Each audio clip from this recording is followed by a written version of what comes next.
Hello, magandang gabi mga Kabatang Minor TV and welcome po sa another episode natin ng Mari Faith. Happy New Year po sa ating lahat. Nako, na-miss po namin kayo.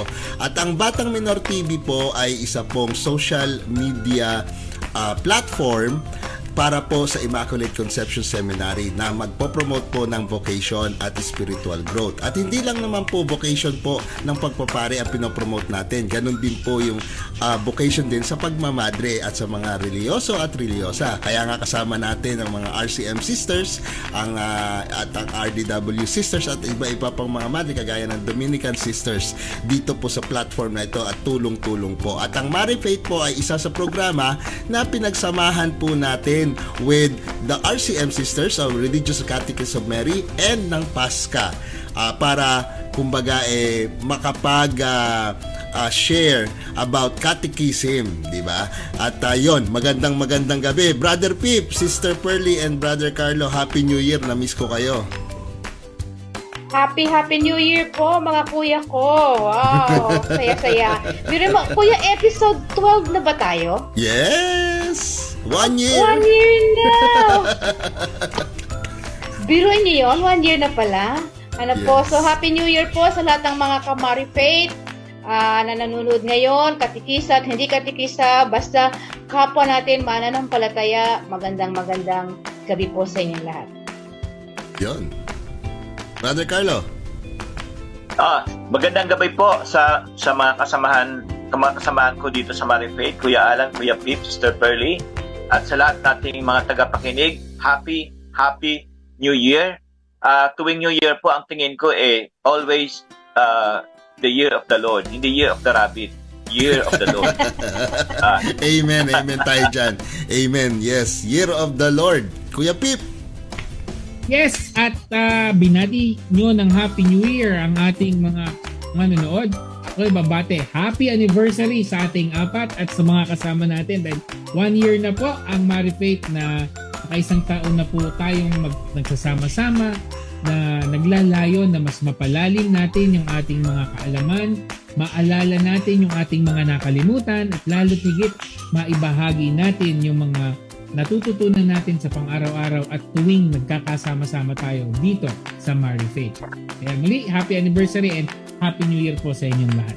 Yes, at Sister, Brother Carlo, Kuya Pip, Happy New Year at shoutout muna tayo kay Laani Nicolas na nanonood, kay Leticia Yu, hello po everyone, kay Elandre Bahador, kay Ernie Reyes, good evening po, at kay Estrella Dacanay, good evening po and Happy New Year. Nako, maganda po ang talakayan natin ngayon. So, feel free po na i-share nyo tong video na to para marami pong makapanood at syempre mag-comment din po tayo kung meron po tayong mga tanong sa i-discuss natin ngayon, diba? So, New Year and Happy New Year din po pala sa lahat ng ating mga social media partners. Huwag natin kakalimutan yun na tumutulong sa atin para mag-promote ng vocation dito sa Batang Minor TV. Nako, alam nyo na po yun, napakahaba po ng listahan, mauubos po, mga 30 minutos po natin babasahin yun, kaya hindi na muna natin babasahin. Basta tayo po ay naka-livestream sa iba't ibang social media partners natin, hindi lang po sa Diocese ng Malolos kundi sa iba pang mga dioceses na nakakasalamuhan natin through Dominus S. That's yun din yung partner natin sa pagpapalaganap ng bokasyon. Di ba, Sister? At Nako, Kuya Alan, bumati ka na lang din. Ako, sa shoutout lang din ako. Di ba, nung nakaraan, yung isang araw po, Sister Pearly, Kuya Carlo, kami ay nag-road trip ni Father Joselin. Gusto ko lang pong PN si Father Jojo at yung ating isang kuya pa dito sa Batang Minor TV, si Kuya Christian Erwin Robles, na ngayon ay nagbabakasyon sa Pilipinas. Kuya Doc Robles, enjoy mo lang yan at shout out din, sabi ko doon sa aming mga napuntahan, gusto kong mag shout out kung kayo ay nasa Pagsanahan, Laguna, left side na meron doon masarap na kainan ng Gotong Batangas. Shout out kay Mamitas, Gotong Batangas, Bulaluhan, thank you po. At saka yung aming sa pang napuntahan, yung Cecilia's Buko Pie, branch na doon sa may Tagaytay Road, no, pababa na malapit sa PNPA. Hello po sa inyong lahat at salamat po. At nagano sila nag-subscribe yata o nag-follow sila sa Batang Minor TV. Thank you, thank you. Wow, Amen. talaga naman si Kuya Pep. And Galing, sister, galing. last Kuya, na lang. Sister, last na lang. Apo. Sa mga RDW sisters, RCM Dominican sisters, Happy New Year po. Kasama po nila Father Rosalyn, kami po ng mga BMTV Creators Team ay nagbabati sa inyo ng Happy New Year. Gayon din po sa mga formators natin sa Immaculate Conception Seminary, Minor Seminary and Major Seminary. Happy New Year po. At pagpatuloy lang natin ang ating pagpopromote ng vocation para lalo pa dumami yung mga gugustong maging pare at o di naman kasi nga sa minor seminary, high school, di ba? Baka may mga kakilala kayong pwede mag-high school doon, ipasok nyo ng high school. Kasi hindi lang naman porket pumasok ng minor seminary magpapari na. So pwede rin yun maging isang mabuting Kristiyano in the future, di ba? Kasi maganda po ang formation po doon. Go ahead, sister. Apo, Kuya, kung nandyan si Doc Christian, sana maka-join siya sa atin ngayon. Kung nakikinig, kung nakikinig ka, Ngayon Doc po. Christian, join ka po sa amin. Ngayon, sister, sure ako na nanonood sila at nasa biyahe. Maghapon sila ay maghapon kanina sa Enchanted Kingdom. Minessage ko kanina. Oh. At kasama yung family. Pero ngayon ay on the way, going home, nakikinig. Kung naabot si Kuya Christian, why not? Ipapadala ko yung Zoom link sa'yo, Bro Christian. Yan. Apo, kasi part po siya ng Batang Minor TV, kaya pakita po natin sa madlang people. Okay po, Kuya. Ngayon po ay, di ba, pag sumasapit ang January 1, talagang ang ating mga batian lagi, Happy New Year, which is true. Kaya lang, tayo mga Kristiyano, may isang napakagandang mayroon tayo na hindi natin masyadong naaalala. Ano po kaya iyon? Yun yung kasi madalas hindi napapansin kasi parang ang nangyayari ay title New Year's Mass, puro ganun na lang. Pero may sineselebrate tayo sa New Year. At yun din yung gagawin natin ngayon. At tayo ay mag-opening prayer muna at i-ano natin yun dahil yung New Year po ay solemnity ni Mama Mary as Mother of God. Di ba po, sister? At tayo muna ay mananalangin, Kuya Pip, di ba? Para doon, bago natin simulan ang ating diskusyon. Ako, magandang topic to. Go ahead, Kuya Pip. Sige po, sama-sama tayo. Ilagay natin ang ating mga sarili sa presensya ng Panginoon. Sa ngalan ng Ama, ng Anak, at ng Espiritu Santo. Amen. Panginoon, kami po ay nagpapasalamat at lumalapit sa iyo na humihingi ng biyaya, ng kaliwanagan ng isip, ng puso at ng kabukasan ng aming kaluluwa upang tanggapin ang aming mga matututunan sa gabing ito. Panginoon, kami sa araw-araw ay madalas na nakakalimot magpasalamat, madalas na nawawalan ng pag-asa pag may problema, subalit sa pamamagitan ng mga taong aming nakakasalamuha, sana maging paalala sa amin na andyan ka lang upang lagi naming malaman, upang lagi naming maramdaman na bumitaw man kami sa iyo, ikaw ay hindi bumibitaw sa amin.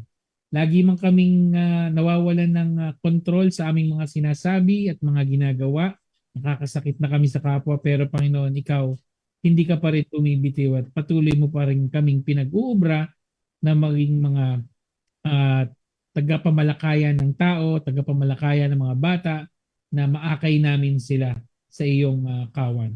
Panginoon, tinataas namin at ang aming mga dasal at hiling para sa mga pari, sa mga seminarista, mga madre, na sana po ay patuloy nilang magampanan ang kanilang tungkulin at patuloy silang maging beacon of hope na pinapakita ang biyaya ng buhay, ang biyaya ng kasiyahan, ang biyaya ng salita ng Diyos na hindi magmamaliw kailanman. Panginoon, maraming salamat po sa araw na ito at kayo po ang aming tinatawag na makasama namin ngayong gabi. Baba ninyo ang banal na spirito sa aming lahat at sa mga nanonood upang bukas loob at bukas puso naming tanggapin ang iyong biyaya. Inihiling namin ang lahat ng ito sa pangalan ni Jesus na aming tagapagligtas ngayon at magpakailanman. Amen. Amen. Sa ngalan ng Ama, Amen. ng Anak at ng Espiritu Santo. Amen. Amen. Nako, eto na ang ating magandang topic, Kuya Alan, Sister Pearly at Kuya Carlo. Kanina binanggit nyo na, New Year. At tayo bilang mga Katoliko, sa unang araw ng taon, meron tayo dapat nating ipinagsisimba o ipinagdiriwang. Sister, ano ba yon?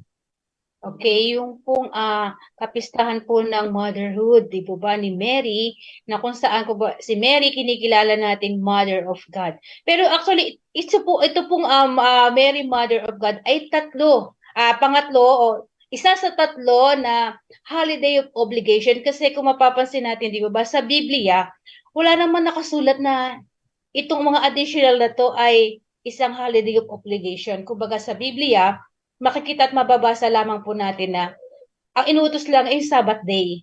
Ano po? Sunday. Tinakda natin to na yung pinakasabat natin, yung Sunday, kumbaga ito yung highest natin. So, pero bakit mayroong additional?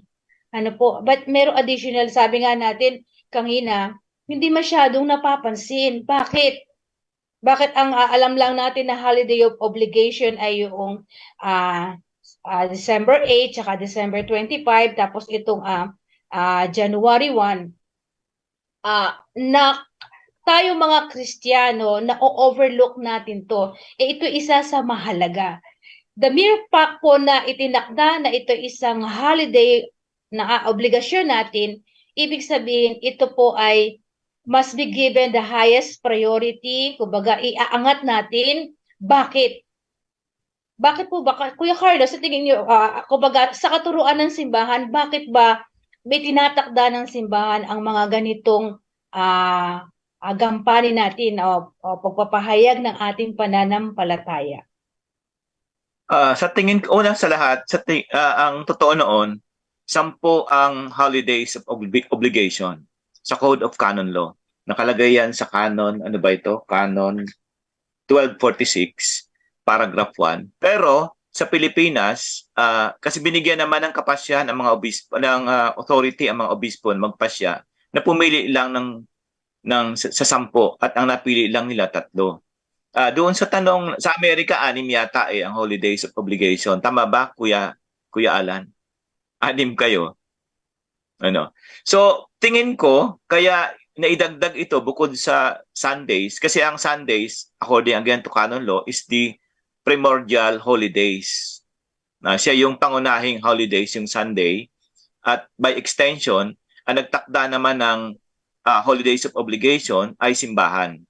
Kaya idinagdag kasi sineselebrate nito ang mga mahalagang misteryo ng ating pananampalataya. Katulad ng December 25.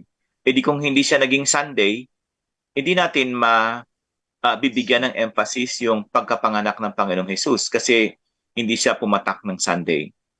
Ganon din sa January 1, which is the Solemnity of the Divine Motherhood, at ang December 8, of course, yung Immaculate Conception, which is a privilege of Mary dependent on the divine motherhood of God. So to say, yung, di ba natalakay natin yung nakaraan yung 4 na dogma, Marian dogmas. Ang pinaka-principal dito ay ang divine motherhood, which is itong sineselebrate natin ng January 1. Diyan nanggagaling ang Immaculate Conception, ang Assumption, at saka ang Perpetual Virginity. So, in short, mahalaga kasi nga ito ay mahalagang misteryo ng ating pananampalataya. Opo. Doon sa sinabi po ni Kuya Carlo na 10, actually, nung unang-unang panahon yan, dahil nga may kalayaan ng obispo na magtakda ng mga holiday of obligation, sumobra naman dami. So, in-stop na, and then from there, parang nag-stop yata sa 36, tapos mga dito sa Canon Law po, tinakda na yung 10. Pero hindi po ibig sabihin na 3 lang ang pinili ng Pilipinas, baliwala na po sa atin yung iba. Hindi po ito nabaliwala kasi madami po dito ay minove sa Sunday. Di po ba? So, nasa law naman din po na yung pong mga okasyon na to, halimbawa, yung Corpus Christi. Ascension, Corpus Christi. So, di po ba ito, Epiphany, yun. inililipat nila yung Nearest Sunday. Ano po? Kaya po, pasok pa din po ito sa holiday, kumbaga sa holiday of obligation natin, mga holidays na to. Hindi po ito nabaliwala. Inilipat po ng simbahan. Itong pong paglilipat na to ay hindi po basta gusto ng kapulungan ng obispo ilipat. Hindi po ganun kadali. Ito po ay pag-aaralan nila, pag-uusapan nila, at hihingi po ng approval mula sa Roma para po i-celebrate natin. Ano po? Kaya sa Malolos nga po, dahil nasanay na ang pag-akyat po ay Thursday, kasi di ba may bilang, kaya po, 2 beses umaakyat si Jesus sa Malolos. So, yung mga traditional po na ayaw baguhin, Thursday po sila, pero kukonti na lang po yon. Pero ang simbahan, ang kabuuan po natin sa Pilipinas, pinagdiriwang na po ito doon sa Nearest Sunday po nung Thursday na yon. Kaya po lahat tayo ngayon ay Sunday na lahat ng celebration natin ng Ascension, Corpus Christi, ano po. Kaya hindi po nabaliwala. Pero yung iba, yung Saint Joseph, kasi may ibang devotion naman po yun eh. Ano po? Tsaka yung Saints Peter and Paul, Apo, kung Peter sila and ay Paul. pumatak ng Sunday, yung halimbawa yung Saints Peter and Paul and Saint Joseph, magpiprevail yung Sunday. Apo. Kasi sister, nababanggit ninyo yung araw, no, yung Sunday. Base din po sa canon law, mga Kamari Faith, no? Based from the 10 commandments, no? Itong on the third commandment na let us keep the Sabbath holy, o yung araw ng pamamahinga, yung araw ng linggo. Ito mismo ay nanggaling, sister, sa sinabi ng ating Panginoon o ng Diyos na itong araw na ito ay inilalaan para gunitain. Yun po yun eh, yung Sunday, gunitain yung covenant, no? A sign of the irrevocable covenant, kung saan hindi lang naman yung pagpapahinga na ginawa ng Diyos, kundi yung covenant ng Diyos kung saan inilikas niya yung mga Israelita doon sa Egypt. Yun yung isa sa mga historical background nitong kung bakit kailangan nating gunitain yung Sunday or yung Sabbath day natin na inilalaan natin sa Panginoon. At kasama na, sister, yung sinabi ninyong mga ating ipinagdiriwang na okasyon sa simbahan sa atin, naililipat na sila sa araw ng linggo para sobrang bait nga ng simbahan, sister, no? Ikinikater natin sa tao para mismo yung tao, ang tayong faithful, hindi na magpabalik-balik. Isang araw na nga yung hinihingi sa atin, hindi pa natin maibigay. Pero tinatamaan ako sa sinasabi ko, sister. Ganon? Ay, ganon? Ganon. Opo. Sabi nga po, CCC. Basahin natin po ang CCC, ang sinasabi po ng CCC.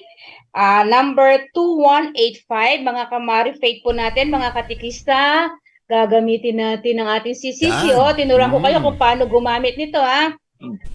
Sabi po sa CCC 2185, on Sundays and other holidays of obligation, the faithful are to refrain from engaging in work or activities that hinder the worship owed to God. So the joy proper to the Lord's Day, the performance, the works of mercy, and the appropriate relaxation of mind and body. Appropriate, ano po? Family needs or important social service can legitimately excuse from the obligation of Sunday rest. The faithful should see to it that legitimate excuses do not lead to habits. Ayan, prejudicial to religion, family life, and health. So tandaan po natin po iyon. Talaga namang ang Sunday, hindi lang basta simpleng rest na pag Sunday, gusto hihilata ako maghapon. Ano po, hindi yung rest na yon. Pag Sunday, bawal ako maghugas ng pinggan. Hindi po ganon. Kundi rest kasi i-devote natin ito para sa Diyos. Pero hindi natin kakalimutan yung works of mercy. Ano po, bakit kailangan yun? Bakit po ba itinakda? Kasi pag sinabi po natin obligation, kayo, ano ang tingin po natin kapag narinig natin ang salitang obligasyon? Negative or positive? Karamihan, Negative. especially sa akin, negative, parang obligasyon is parang obligasyon ko. Kaya ang nangyayari, kaya lang ako nagpupunta, kaya lang ako nagsisimba kasi obligasyon. Actually nga sister, yung sa binasa mong catechism, yan din yung challenge dito kahit dito sa Amerika.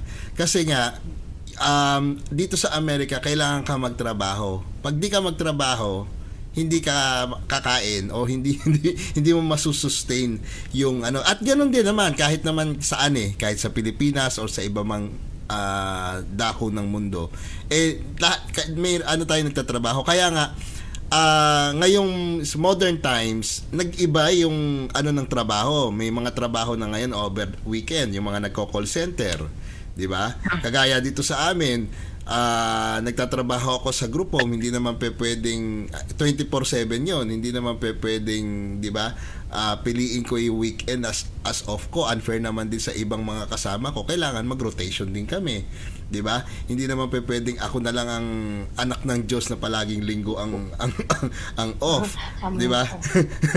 Di ba?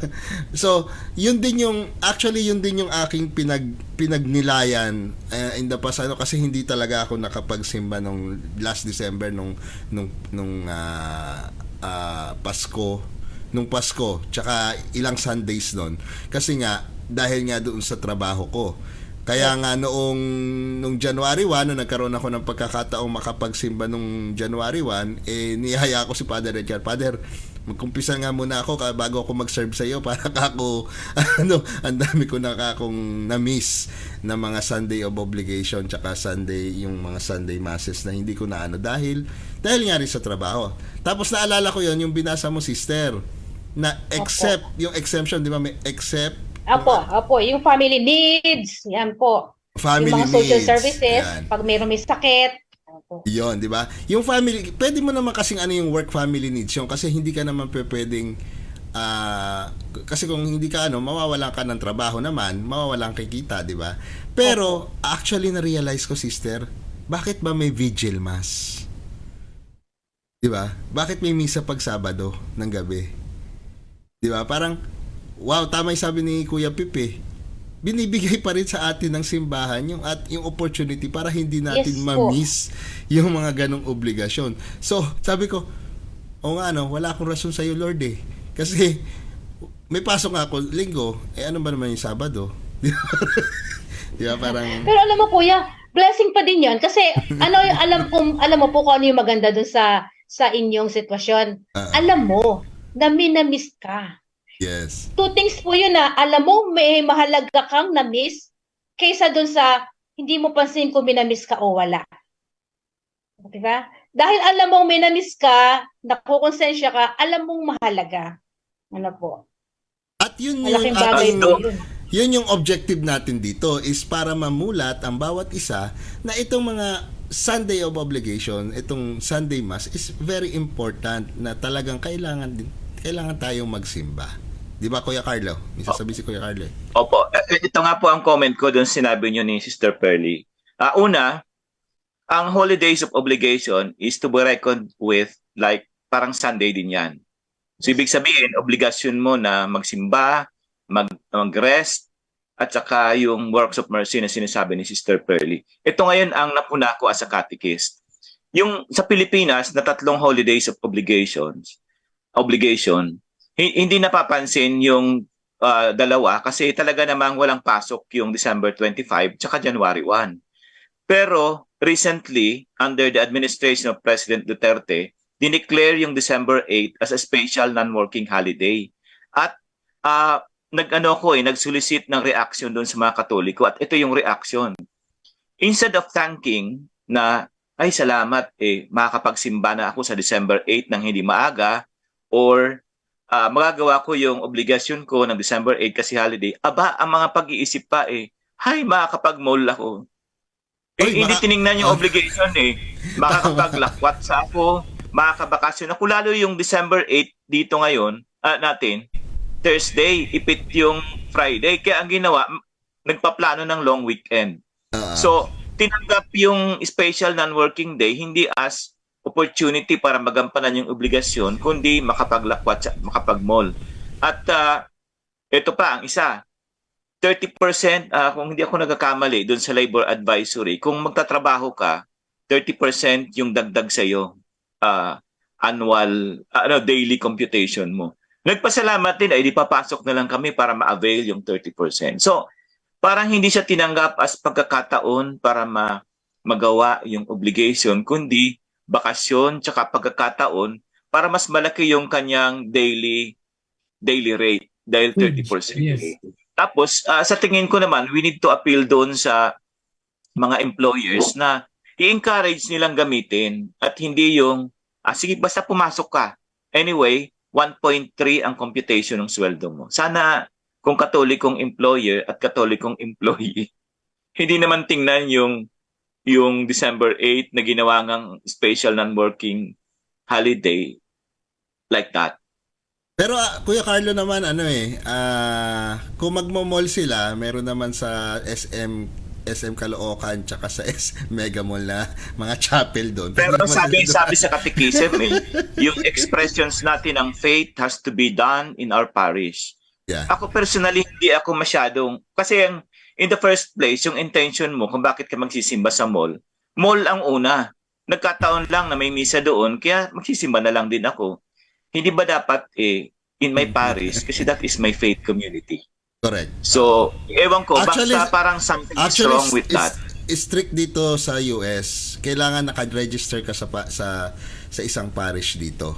Hindi ka pwedeng kumbaga magtalon-talon ba na strict dito. Kaya nga tatanungin ka, anong parish mo?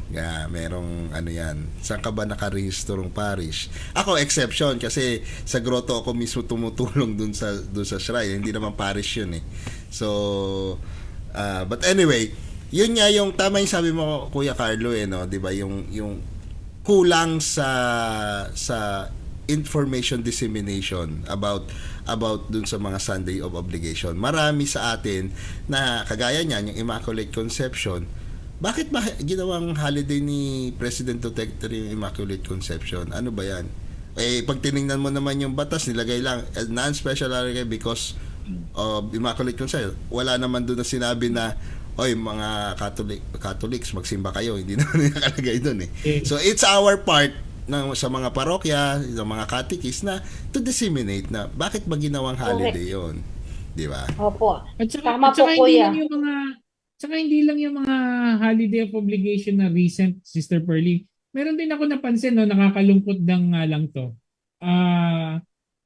Yung mga mahal na araw, nung araw, Sister, pagka mahal na araw, Monday, Tuesday, Holy Monday, Holy Tuesday, may pasok, accepted pa. And then Wednesday, Thursday, Friday, wala nang pasok, hindi na nagwo-work because of the practice of faith.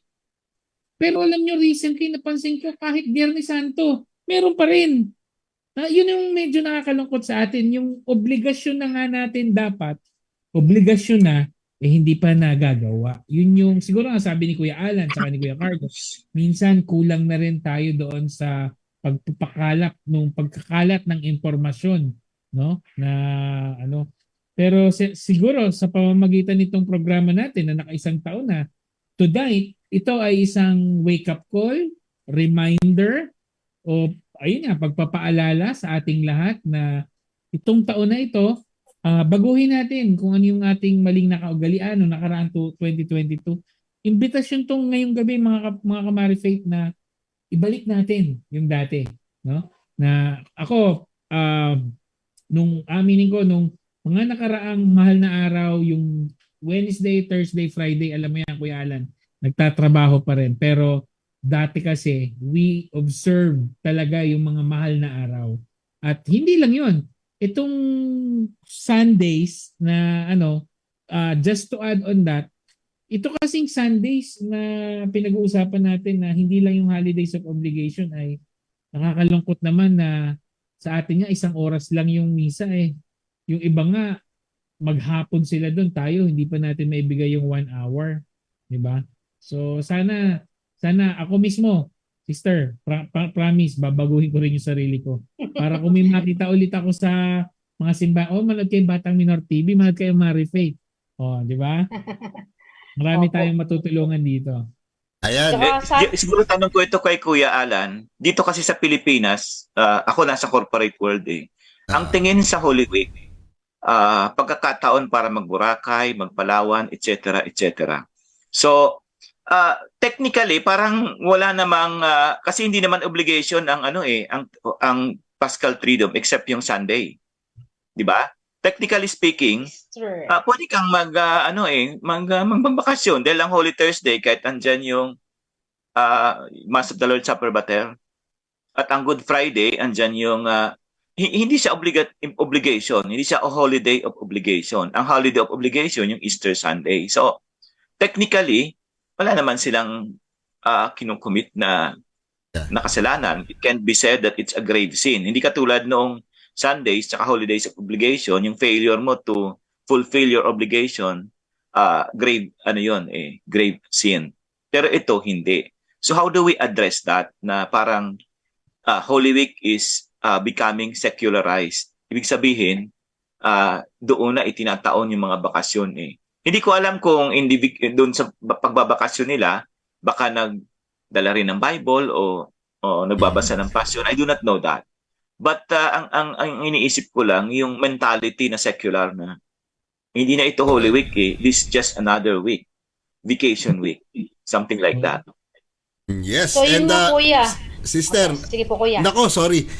Shout out muna tayo. Hello kay Marcelina Antonio, Elizabeth Centeno, Leticia Yu. Good evening po sa inyong lahat. Marvin Vicente, nice to see and hear good info from you. Thank you rin po. At kay Elandre Bahador, kay Annie Nicolas, kay Lisa Meneses, LPT, kay Evangeline Esperagosa, Marilyn Arrollado, Eder Luis, Lucille Silverio. Happy New Year po sa inyo, Kamari Faith. Si Marina Bahamonte, Susan Concepcion, mapagpalang gabi daw po, sister. Masiglang pakikinig. Thank you po. At si Vilma Lata, Marilio Garcia, Rufina Domingo, at si Sister Liz David. Hello, magandang gabi po. Tama po yung sinabi ni Kuya Carlos, Sister Perly, Kuya Pip, ano. Yun nga yung aking napagnilayan eh. Kasi lagi na lang natin sinasabi, obligation, Sunday obligation. Pero ano ba yung ginagawa natin pag Sunday obligation? Diba? Misa. Eucharistic celebration. So yun yung sister na parang naisip ko na instead na maging obligasyon siya, pwede nating sabihin na magkaroon ng personal devotion sa Eucharist. Di ba? Na makatulong para hindi natin nakikita na kaya tayo pupunta ng simbahan kasi obligasyon natin. Kasi mapapalo tayo pag hindi tayo napunta. Parang ganun eh. Parang merong consequence eh. Kasi obligasyon eh. Di ba?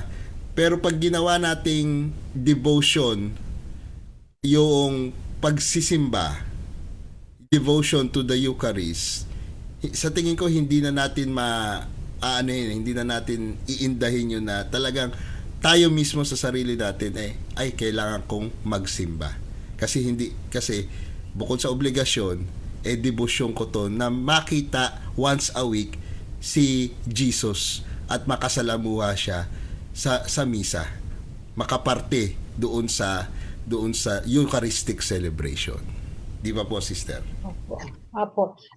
Katulad din po kuya na sinabi ni Kuya Carlo, at binanggit mo din po na napakalaki ng role ng evangelization. Kung bakit ang mga Kristiyano po ngayon ay tila hindi na po ito na isa sa buhay dahil nga po kulang sa evangelization, sa faith formation. Kaya mahalaga yung katulad ng ating show ngayon, and at the same time yung kahalagahan ng gampanin ng bawat Kristiyano, particularly po ang mga katikista, na ikwento natin sa iba, bakit ba mahalaga yung linggo? Di po ba? Bakit itinakda ito ng Diyos na gawin, di ba? Binanggit ni Kuya Pip kanina, ano ba yung root nito? Para saan ba to? Galing sa Diyos eh. Di ba? Kung sinusunod natin yung utos yung mga anak ni Kuya Alan, sinusunod utos ni Kuya Alan, Kuya Pip, sinusunod yan, si Kuya Carlo. Kasi utos ng Ama. Kaya ito utos ng Ama din natin, ng dakilang Ama, ng banal na Ama. Kaya sinusunod natin. At the same time, di po ba, yung Sunday, bakit Sunday? Kasi yung Sabat kasi na binabanggit sa Bible, not necessarily Sunday yon. Kaya lang, ginawa natin Sunday dahil sa yung Easter.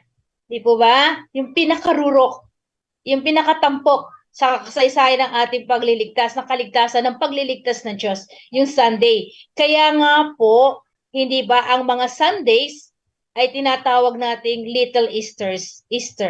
Ano po, Little Easter, lahat ng Sunday.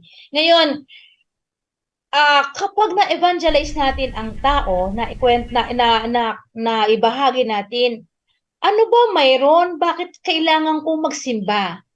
Kung hahanapin natin o matututunan o malalaman nila, ano yung meron sa Sunday, bakit nais ng simbahan na gawin natin tong parang debosyon, sabi ni Kuya, na ako ay sisimba. Ano po? Bakit kailangan kong magsimba? Unang-una, ito yung pamamaraan natin na, una-una, sabi ni Jesus di ba sa huling hapunan, natatandaan ko po, tinatanong ko yung mga participants ko ng mga parents sa First Communion. Tinatanong ko sila, sino po sa inyo may picture ng Last Supper sa bahay? Titaasan sila ng kamay. Saan nakalagay ang Last Supper? Saan nakalagay pong picture niyo ng Last Supper? Hindi po ba saan? Sa kainan? Sabi ko, pwede po ba ito sa sala? Pwede rin po, pero mas maganda sa kainan. Pwede po ba ito sa kwarto? Para mas maganda, sister, sa sala na lang. Sabi ko, ano po ba yung kwento ng Last Supper? Di ba yung Last Supper na yan bakit kinapture ng simbahan itong Last Supper? Bakit walang last breakfast, last lunch? Bakit Last Supper? Bakit binigyang, kumbaga, pansin? Kasi itong Last Supper na to ay, bakit tinawag na last? Bakit supper? Bakit tinawag na last? Bakit supper? Sabi nila, kasi po, sister, machuchugi na si Jesus. Sabi ng mga bata. Machuchugi na po si Jesus after po nung supper niya. Yan. Yun na raw yung huling paghihirap, Last Supper. Okay, yun na. Okay, so sabi ko, hindi lang sa ito dahil tama, si Jesus ay mamamatay na. Pero bukod doon sa history natin, para saan yung Last Supper na yon? Kaya hinighlight ng simbahan yan kasi ito yung pagtatatag ng banal na misa. Di ba ba? Kinuwento kanina ni Kuya Pip. Ito yung huling hapunan na ise-celebrate yung pag-alaala sa paglaya ng mga Israelita sa pagkaalipin sa mga Egyptian. At ito rin ang una, kumbaga, yun na yung huling celebration nila na commemorating yung kanilang liberation.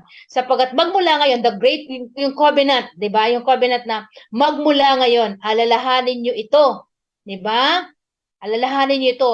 Ano aalalahanin? Yung pag-aalala ni Jesus ng kanyang buhay. Nung kinuha niya yung tinapay, sinabi niya, itong aking katawan. Ibibigay ko para sa inyo. Itong aking dugo, ibubuhos ko para sa inyo. Ibibigay ko yung sarili ko para sa inyo. Ito yung covenant niya sa atin. Diba? Nang bago at walang hanggang tipan. So ito na yun. Kaya Last Supper yan, huling hapunan na. Kaya, kung meron tayong larawan ng Last Supper sa bahay, ma-remind sana tayo ng, iyan yung itinatag ni Jesus yung Mass. So yung Last Supper na yan will remind us, magsisimba ako. Kasi sa simba, sa misa na yan, may naganap muling nagaganap. Alam niyo po ako nung bata, hindi rin po ako pala simba. Nagsisimba po ako ng dalturo ng tatay ko. Pero noong may pari po na malakas ang boses na pagka sinubon katawan ni Kristo. Pag hindi ka sumagot, sasabihin, Amen! Ayan. Kinumpisal ko na po yung kay Monsignor Manahan. Sabi sa akin, Luka. Ayan, sabi ko, Mons, tumigil po ako magsimba dahil sa inyo. Bakit? Kasi po, natatakot ako sa boses ninyo. Pero alam niyo, marami akong takot nung ba't ayaw ko sa misa. Pero no isang beses na nagsimba ako sa time ni Father Dennis Espejo po yun. Nung pinakinggan ko po yung Hindi pa po ako madre nun eh. Yung part ng misa na yun, yung pala yun sa Liturgy of the Eucharist. Yung pala yun. Nung pinakinggan ko lahat ng sinasabi ng pare, sabi ko, wow, what a great story of love for me. At magmula noon, minahal ko ang misa. Kaya sabi nga ni Kuya, devotion na yan. Kasi naunawaan natin. Amen. Kaya kung tayo pala po ipapaliwanag natin sa tao, ano ang kahalagahan, bakit mahalaga ang misa? So yung word na obligation now ay magkakaroon po sa atin ng positibong konotasyon. Na ito po ay is an opportunity for us.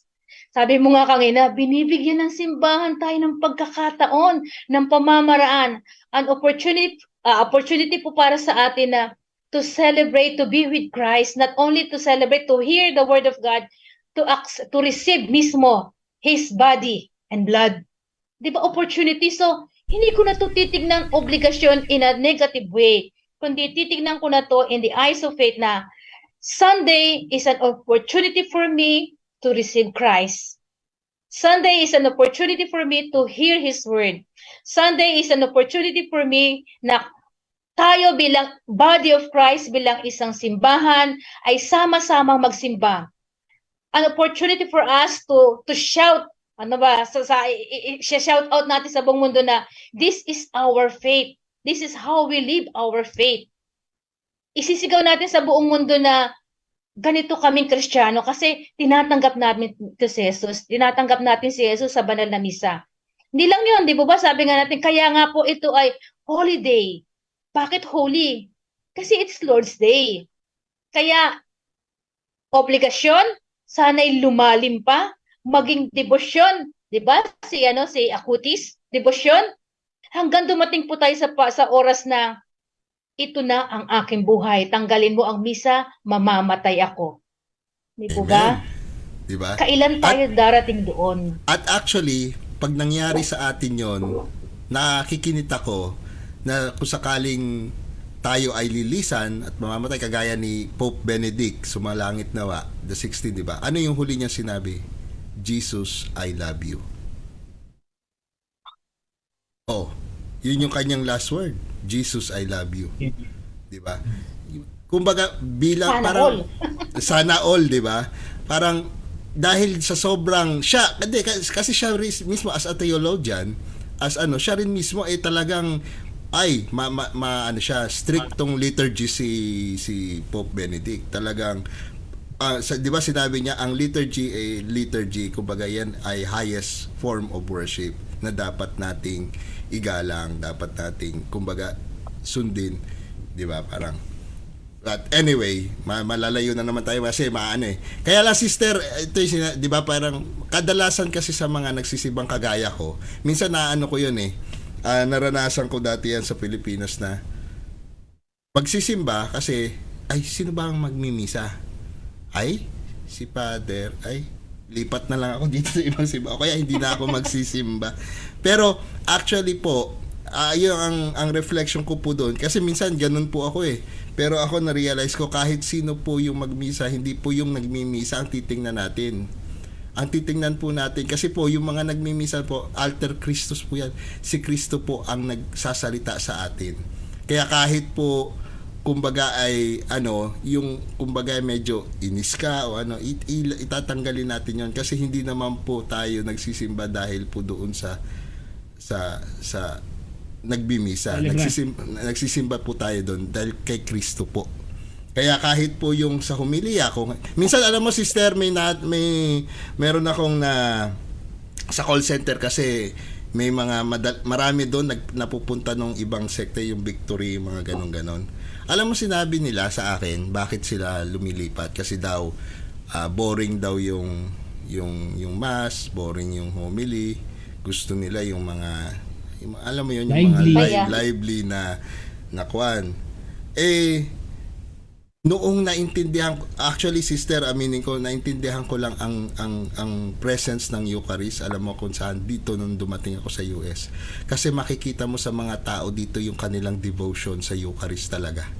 At makikita mo marami ka maririnig na kaya sila bumabalik ng simbahan because of the Eucharist. Kaya sa pagpe-prepare namin ng liturgy dito, talagang we make sure that it is solemn, it is really within the rubrics, kasi talagang yun yung nagustuhan ng mga tao dito, yung pagiging solemn ng misa dito. Lahat ng aksyon kailangan pulido, solemn, pati yung homily, nagpe-prepare yung mga pari dito ng mga homily na talagang mag-i-invite sa tao, na kaya sila nagsisimba kasi may gusto silang matutunan. So, yun yung... Balita ko, ikaw ang sumusulat ng homily dyan eh. Hindi, commentary lang. Ikaw naman, nililipat ko lang yun sa rubrics.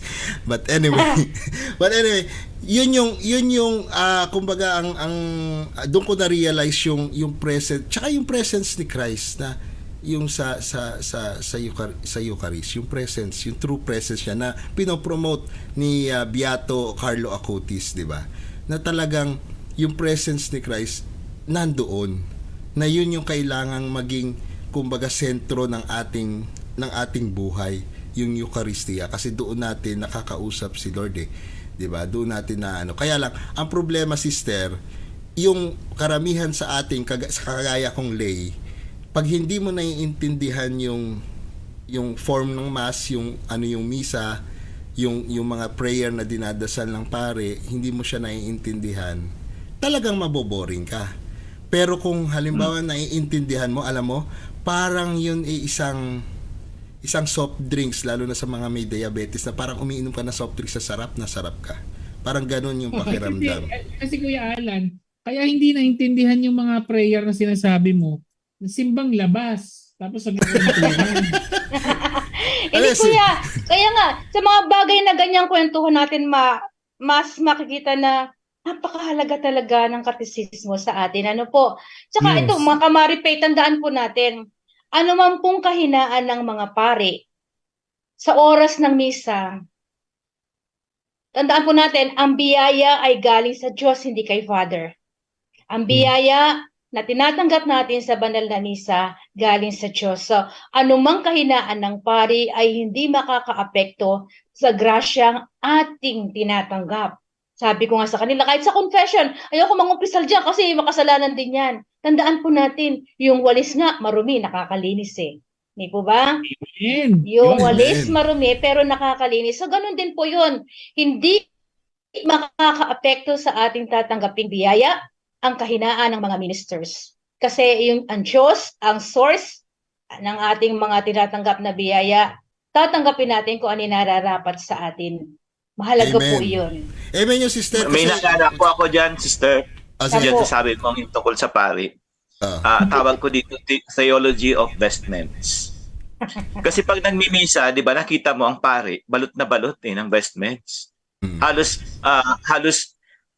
sa mukha niya na lang ang walang balot. Siguro kung kailangan balutin yun, babalutin pa eh. So balot na balot siya. Hindi mo siya makikilala kung talaga na kung tutuusin dahil sa balot na balot siya. Pero yung krusipiho sa taas, bold halos. Sa totoo lang, 'di ba, pinako naman talaga ang Panginoon, walang damit. Tayo na lang ang naglagay diyan. So, pag tinignan mo yung nasa taas na nakabayubay, hubad.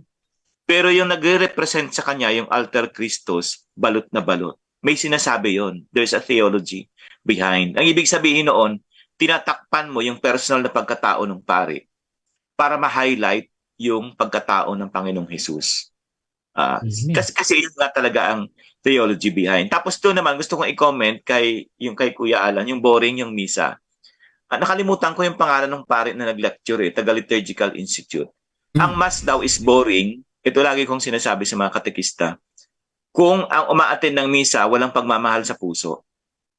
Katulad ng halimbawa ng isang nanay, kahit ang sanggol na yan hindi nagsasalita, kahit na ngumiti lang yan, hindi boring ang moments nila. Kasi mahal niya yung sanggol. Pero sa taong walang pagmamahal doon sa sanggol, boring, di ba? Halimbawa, ngumiti lang yung sanggol, tuwang-tuwa na yung nanay, napapatalo na siya eh. Pero yung nanonood, boring sa kanya yon. Bakit boring sa kanya? Hindi naman niya anak yun eh. Hindi niya mahal yun eh. Hindi pero niya kilala. Pag anak mo. Hindi niya kasi kilala. Hindi niya kilala. Hindi niya kilala, hindi niya mahal. Kaya ano man ang gawin noon, boring sa kanya. Pero yung taong nagmamahal, kahit tulog yan, siguro yung talukap, gumalaw lang, tuwang-tuwa ka na.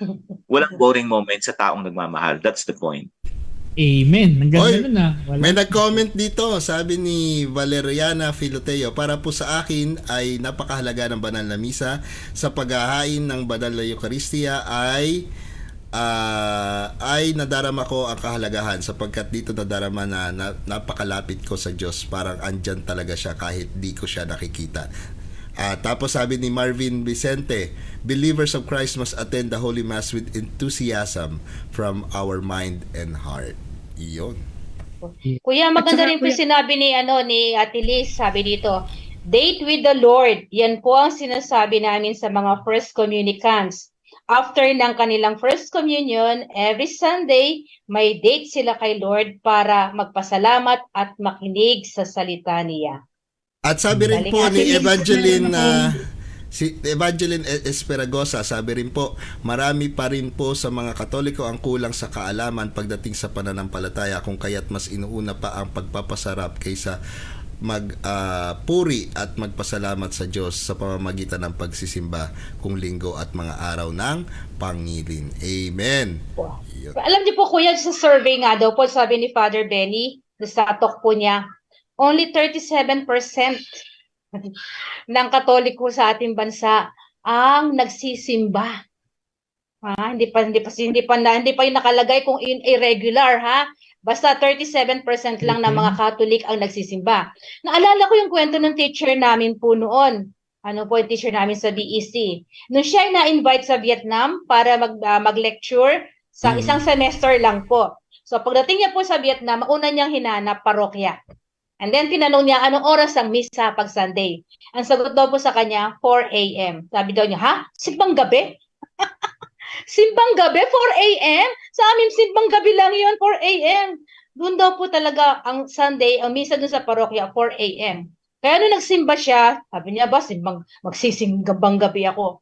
Nagulat daw siya, punong-puno ang simbahan. Sa Vietnam pala, 70% ng Katoliko ay nagsisimba in a regular regularly. Regular yun, ha? Alam mo, sister, ko ano ang devotion nila doon is yung Our Lady of Lavang. Yun ang kanilang parang titular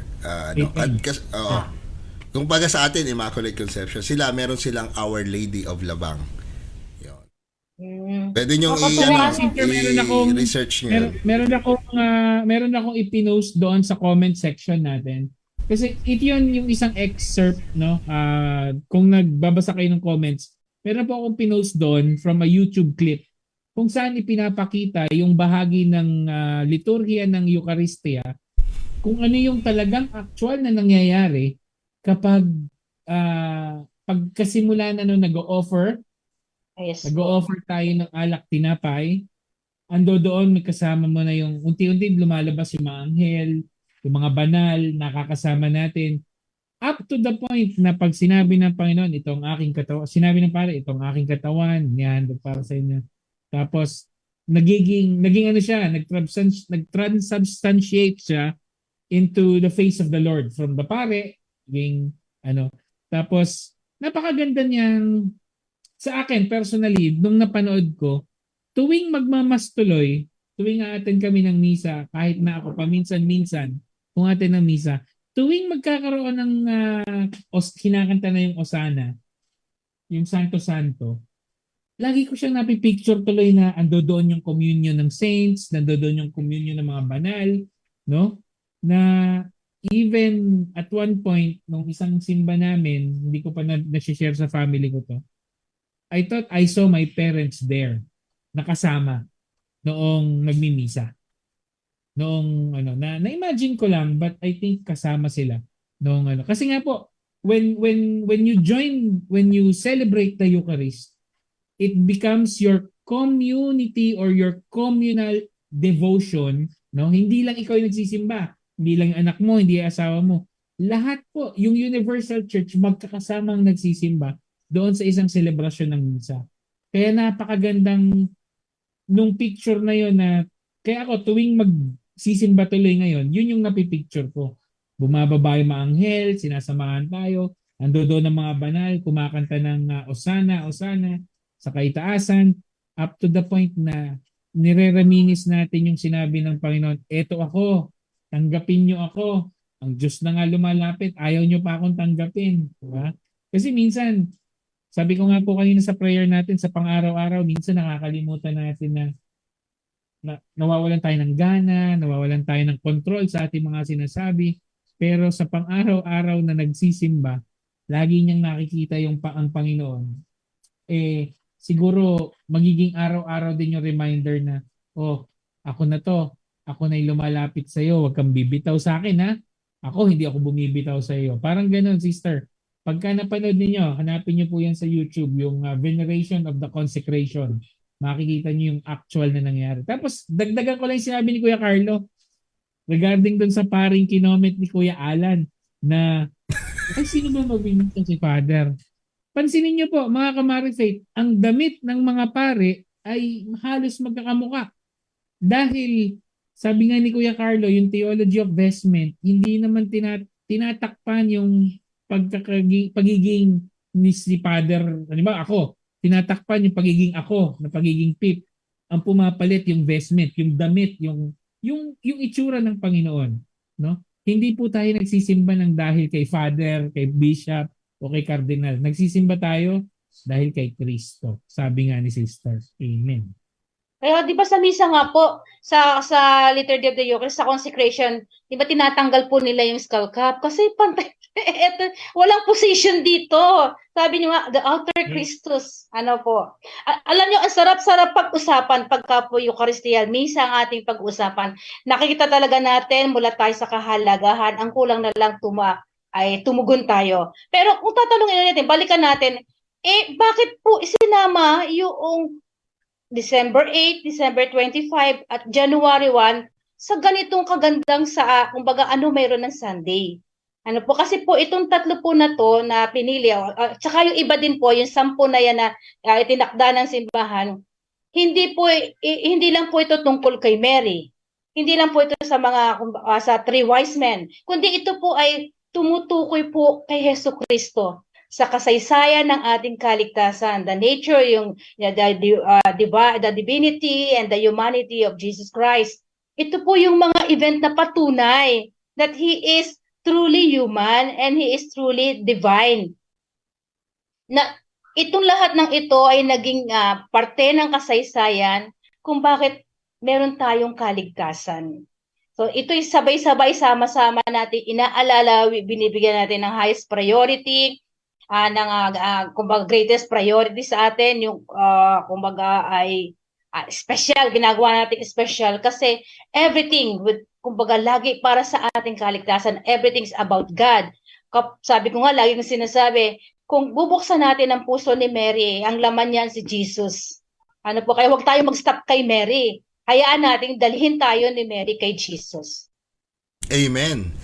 Kaya nga ako yung dito sa, napakasarap ng kwentuhan natin pero very limited. Pero yun nga yung sa akin, yung na-reflect ko dito sa ating usapan, na marami pa talagang kumbaga challenges, especially sa mga maninimba, yung para maintindihan kung ano talaga yung mga obligasyon na ito at bakit obligasyon ito at ano yung misa, kasi maiintindihan natin lahat to kung naiintindihan natin yung Eucharistia. Kung naiintindihan natin yung Eucharistia, yung mga order of the Mass and everything, yung rubrics, ma-appreciate natin. At ang challenge nga is doon sa dalawa ang challenges. Doon sa mga Katolikong, sabi mo nga ilang percent, 37% yung nagsisimba, di ba?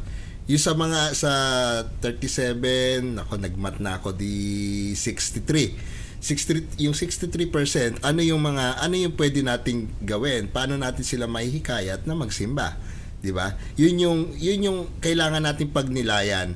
Ano ba yung mga pamamaraan, yung kapitbahay natin? Baka pwedeng bigyan natin ng brochure about Mass or something like that, no? It depends na sa bawat parokya kung paano gagawin. Dito ginagawa nila, naghihikayat sila talagang sa pagsisimba, yung kagaya ng grotto, may mga pilgrim, hinihikayat namin na pumunta sa mga parokya nila. 'Di ba? Nire-refer namin sa parokya kung gusto nila magsimba, okay naman 'yon, pero re-refer mo pa rin sa parokya. Yung sa mga parokya, may mga activity sila doon na naghihikayat na rin ng mga regular. Pero alam mo, ang ano rin dito, may mga proactive din. Halimbawa, lumipat galing ibang state, lilipat dito. Ang hinahanap, yung parokya. Anong parokya po ba yung malapit sa amin? May mga nagtatanong sa amin, sige, hanapin ko naman. Malapit sa inyo itong Saint Rita Parish dito. Ganyan-ganyan. Ire-repair mo ngayon doon. Matutuwa ka kasi alam nila na kumbaga yun yung custom nila dito. Di ba? So, paano natin, yun yung challenge sa atin. As katikista, di ba? Paano tayo makakatulong sa pagkakatikise at pag-evangelize ng about the Eucharist. Doon naman sa mga nagsisimba na, yung 36%, paano pa natin mapapalalim yung devotion nila doon sa pagsisimba? 'Di ba? Yun yung ano ba yung pwede kong personal na pwede kong gawin para makatulong doon sa maninimba na i-appreciate more yung nangyayari. Kasi minsan dahil sabi nga ni Kuya Pip, 'di ba, may mga simbang ligaw lang diyan, tsaka simbang ano pa ba yung sinabi mo kanina, Kuya Pip? Simbang labas. Simbang labas. Simbang labas. 'Di ba? At paano natin matutulungan? Tama yung sabi ni Maria Roda, 'di ba? Paano natin matutulungan as catechist na yung mga maninimba ay hindi, kumbaga parang hindi boring. Paano? Kailangan malaman nila, yung ma-appreciate nila yung form ng mass, yung ginagawa sa loob ng misa. 'Di ba? So sabi ni Sister Lita Juan, kulang po ang oras kapag Eucharist ang topic. Opo, marami pong usapan yan. But anyway, yun yung mga challenges na siguro kumbaga iiwan natin sa ating mga manonood na ano ba yung pwede kong maging parte para makatulong ako na palaganapin yung understanding about Eucharist and appreciation about it, at para ma-remind sa mga tao na meron tayong mga Sunday of obligation and holidays of obligation na dapat tuptin. Yan. Yun po. Okay po. Sabi nga ay talagang matatapos. Meron pong komento. Last po siguro dito. From Tita Ani, sabi dito, sa akin po, sa everyday na pagsisimba ko, masaya ang aking maghapon. Kapag ako ay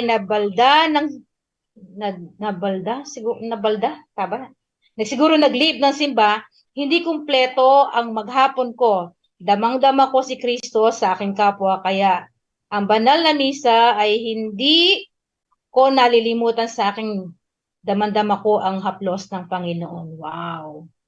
Di ba? Gawing romantic. Yeah, date with the Lord.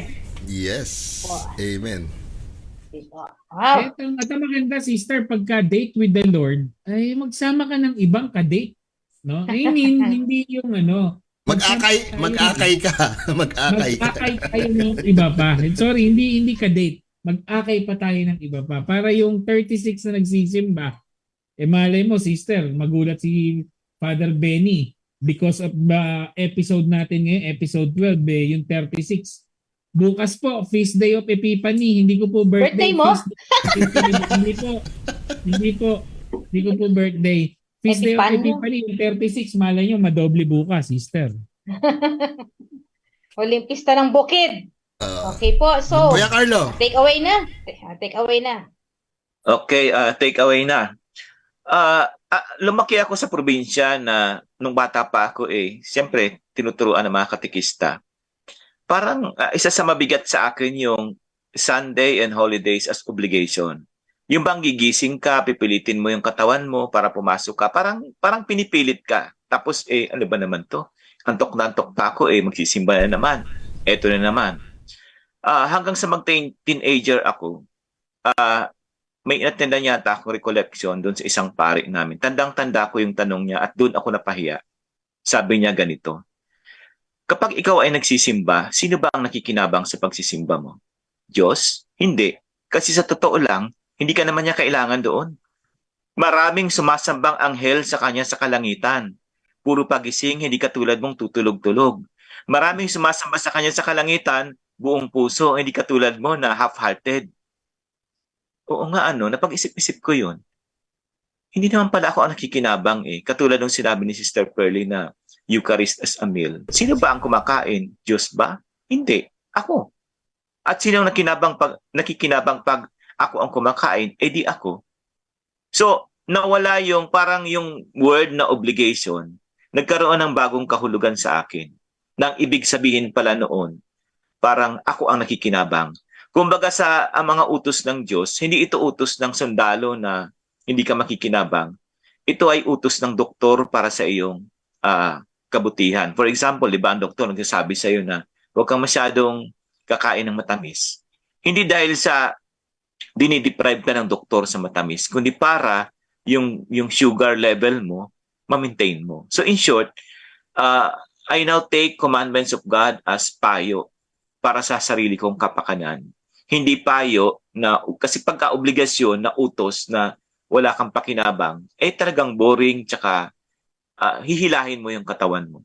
But once you realize na sa iyong pagsisimba, ikaw pala ang nakikinabang at hindi naman Diyos, talagang nakakaramdam ako ng pagkapahiya.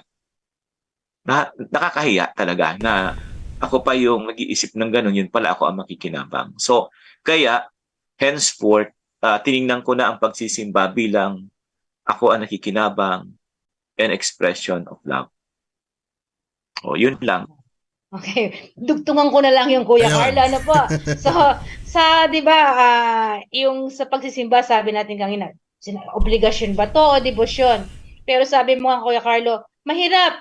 Yung trabaho, yung maagang gising, yung pamamahinga, lahat ng po yan ay nakapasok sa salitang sakripisyo. Di ba? Mahirap. Kaya nga, pumasok sa sakripisyo kasi something from us ay nawawala, kinukuha. Di po ba?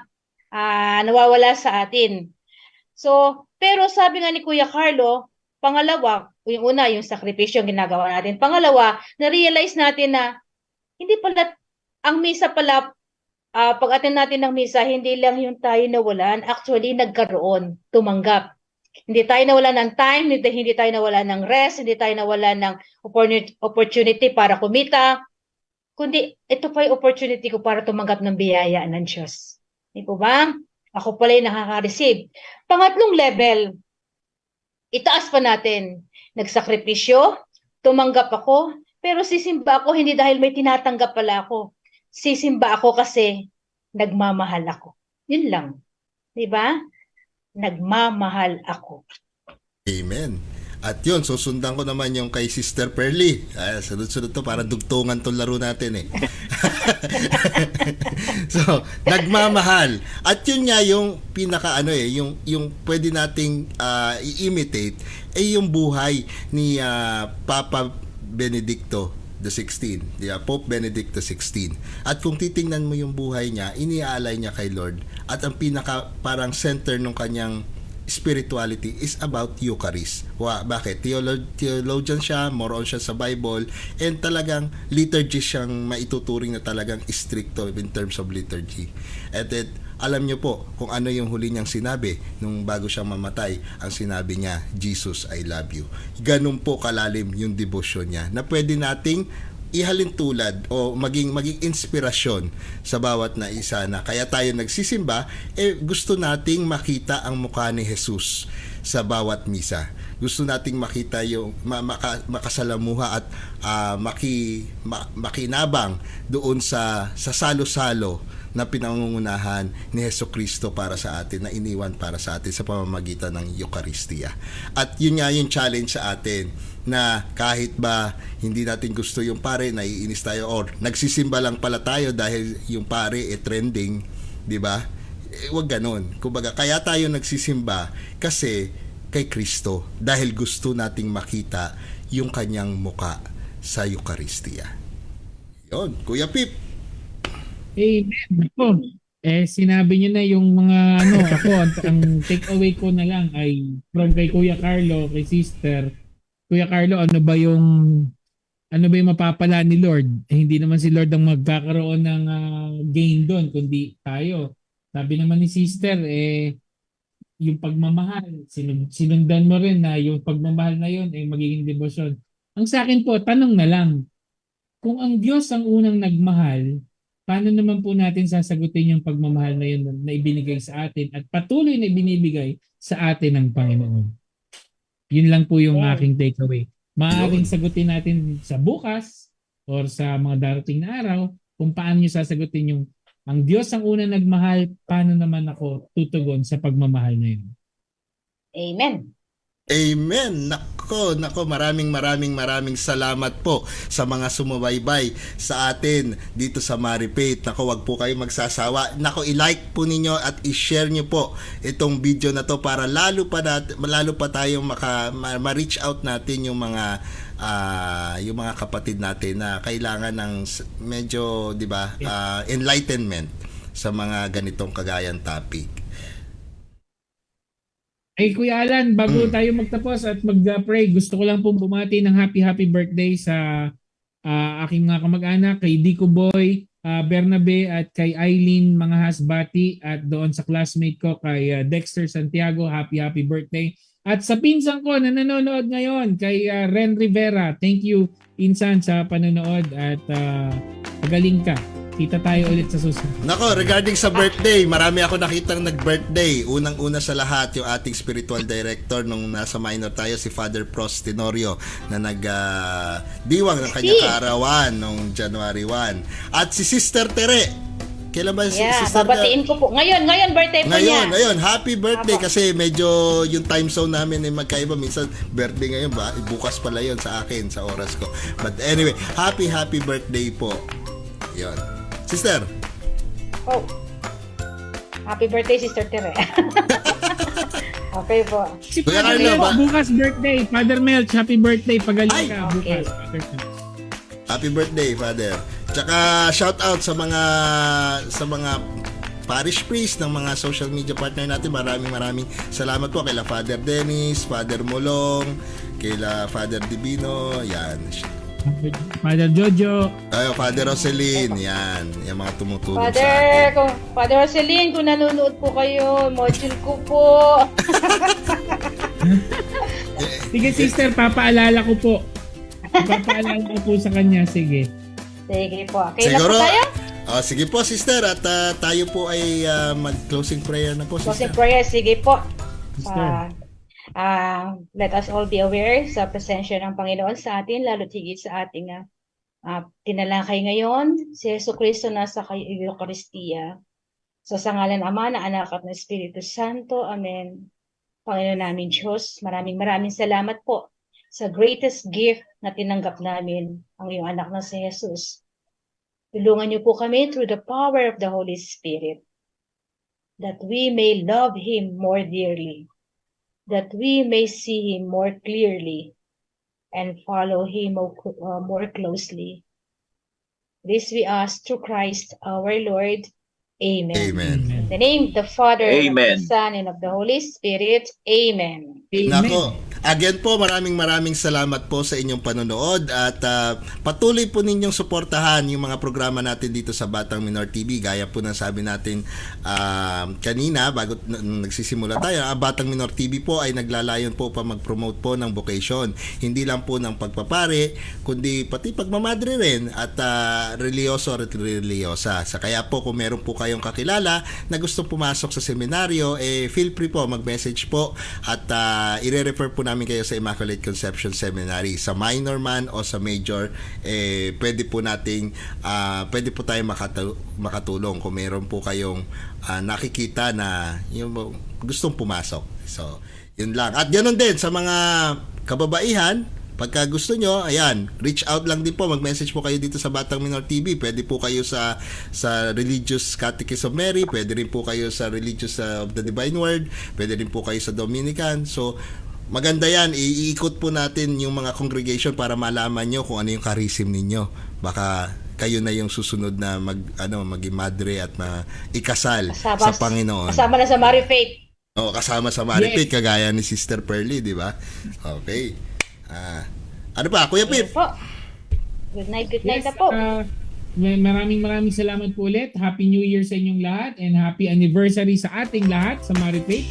Sabi nga namin dito sa Batang Minor TV at sa Maripate, we bring Christ closer to you and we try to bring you closer to God. Kaya Bukas po, linggo, happy Feast of the Epiphany. Magkita-kita Peace po tayo niya. sa masintahan. Hindi po ako yun.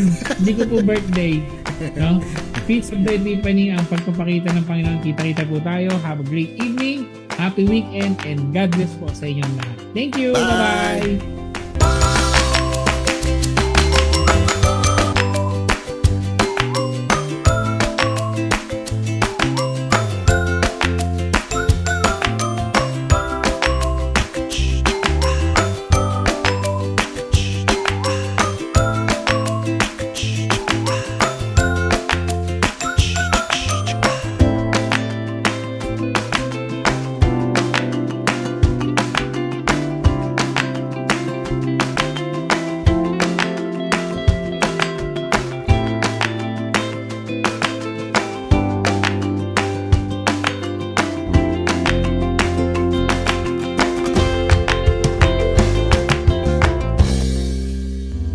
If you like this video, please give it a thumbs up and click the subscribe button.